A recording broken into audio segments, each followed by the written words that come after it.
তোমাকে একটি কথা বলি, এমন কিছু ভেবো না যেটা তোমার জীবনের জন্য সবচেয়ে ক্ষতিকর। আবার এমন কিছু তুমি ভেবো না যেটা তোমার জীবনের জন্য অত্যাধিক ভালো। সব সময় সৃষ্টিকর্তার কাছে সব কিছু ছেড়ে দিবে এবং নিজে চেষ্টা করবে। এই পৃথিবীতে যা কিছু হয় ভালোর জন্যই হয়, শুধু মানুষ সেটিকে খারাপ বানায়। আর এটি নিয়ে আমি একটি গল্প বলবো। এই গল্পটি আপনারা যদি শুনেন তাহলে বুঝতে পারবেন যে যা হয় সত্যি ভালোর জন্যই হয়। একদিন আকবর তার প্রিয় তলোয়ারটি পরিষ্কার করছিলেন এবং তলোয়ার পরিষ্কার করতে করতে তলোয়ার লেগে তার আঙ্গুল কেটে গেল এবং প্রচুর রক্ত বের হতে লাগলো। সেই সময় মহারাজের প্রিয় বীরবলও সেখানে ছিল। সে বলল, মহারাজ, যা হয় ভালোর জন্যই হয়। এই কথা শোনা মাত্রই মহারাজ খুব রেগে গেলেন এবং বীরবলকে বললেন, বীরবল, তোমার এত সাহস! আমার আঙ্গুল কেটে গেছে, তারপরেও তুমি বলছো যে যা হয় ভালোর জন্যই হয়। মহারাজ রেগে সেনাপতিকে আদেশ দিলেন বীরবলকে বন্দি করার জন্য এবং বীরবলকে বন্দি করা হলো। কিছুদিন পর মহারাজা শিকারে গেলেন এবং জঙ্গলে ঘুরতে ঘুরতে সবার থেকে আলাদা হয়ে পড়লেন।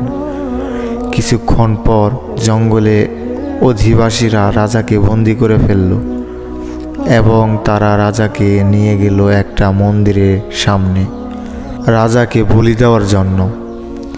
তারা পূজা আরম্ভ করলো এবং বলির আয়োজন করতে লাগলো। হঠাৎ অধিবাসীদের মধ্যে একজন দেখতে পেল রাজার একটা আঙ্গুল কাটা, আর তাদের নিয়ম অনুযায়ী কোনো অসম্পূর্ণ মানুষের বলি দেওয়া যায় না। তাই তারা রাজাকে ছেড়ে দিল। তখন রাজার বীরবল এর কথা মনে পড়ল। তিনি নিজের রাজ্যে ফিরে গিয়ে দ্রুত বীরবলের কাছে গেলেন এবং বীরবলকে সব ঘটনা খুলে বললেন। সব শোনার পর বীরবল বলল, আমি তো আগেই বলেছিলাম মহারাজ, যা হয় ভালোর জন্যই হয়। মহারাজ এবার বললেন, আচ্ছা, সে না হয় বুঝলাম, আমার সঙ্গে ভালো হয়েছে, কিন্তু তোমার সঙ্গে কি ভালো হয়েছে?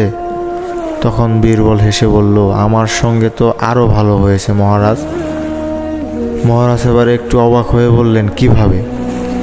বীরবল বললেন, দেখুন মহারাজ, আপনি যদি আমাকে জেলে বন্দি না করতেন তাহলে আমিও আপনার সঙ্গে শিকারে যেতাম, আর আপনার তো আঙ্গুল কাটা আছে বলে ওরা আপনাকে ছেড়ে দিত, কিন্তু আমাকে ওরা বলি দিয়ে দিত। সুতরাং যা হয় ভালোর জন্যই হয়। বুঝতে পারলেন অবশ্যই গল্পটি যে যা হয় ভালোর জন্যই হয়।